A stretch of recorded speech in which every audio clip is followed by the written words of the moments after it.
വാട്സാപ്പിന് അറട്ടൈ എന്ന പോലെ chat ജിപിടിക്കും പെർപ്ലക്സിറ്റിക്കും Indian പ്രതിയോഗി കളത്തിൽ. കൈവെക്സ് എന്ന AI അസിസ്റ്റന്റ് IIT-കളിലെ പ്രഗത്ഭരുടെ പിന്തുണയോടെ അവതരിപ്പിച്ചത് ശതകോടീശ്വരൻ പേൾ കപൂർ. തൽക്കാലം വെബിൽ മാത്രം, വൈകാതെ ആൻഡ്രോയിഡിലേക്കും iOS-ലേക്കും. പണയം വയ്ക്കുന്ന സ്വർണം മറ്റൊരിടത്ത് ഈടായി നൽകി പണം വാങ്ങി ബ്ലേഡ് ബിസിനസ് നടത്തുന്ന രീതിക്ക് തടയിട്ട് റിസർവ് ബാങ്ക്. പണയ സ്വർണം പണയപ്പെടുത്താൻ വരുന്ന ബിരുദന്മാർക്ക് വായ്പ കൊടുക്കരുതെന്ന് ബാങ്കുകൾക്കും മറ്റും നിർദ്ദേശം. ഇന്ത്യയിൽ പുതിയൊരു ലൈഫ് ഇൻഷുറൻസ് കമ്പനി കൂടി വരുന്നു. മഹീന്ദ്ര ആൻഡ് മഹീന്ദ്രയും കാനഡയിലെ ഇൻഷുറൻസ് പ്രമുഖരായ മാനു ലൈഫ് ഫിനാൻഷ്യൽ കോർപ്പറേഷനുമാണ് തുല്യാനുപാതത്തിൽ സംരംഭം തുടങ്ങുന്നത്. അതിവേഗം വളരുന്ന ഇൻഷുറൻസ് വിപണിയിൽ സ്ഥാനം ഉറപ്പിക്കുക തന്നെ ലക്ഷ്യം. കൊച്ചി കപ്പൽ നിർമ്മാണശാലയ്ക്ക് സെപ്റ്റംബർ വരെയുള്ള 3 മാസത്തിൽ ലാഭം 107.5 കോടി രൂപ.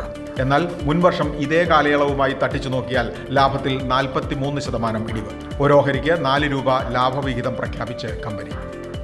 സ്വർണത്തിന്റെ റെക്കോർഡിലാട്ടം ഓഹരി വിപണിക്ക് ഗുണം ചെയ്യുമെന്ന് പഠനം. സ്വർണം മിന്നിച്ചാൽ തൊട്ടടുത്ത ഒരു വർഷത്തേക്ക് നിഫ്റ്റിയും കസറുന്നതാണ് 3 പതിറ്റാണ്ടത്തെ അനുഭവമെന്ന് JM ഫിനാൻഷ്യൽ. ബിസിനസ് വാർത്തകൾ വിശദമായി അറിയാൻ ധനം online.com.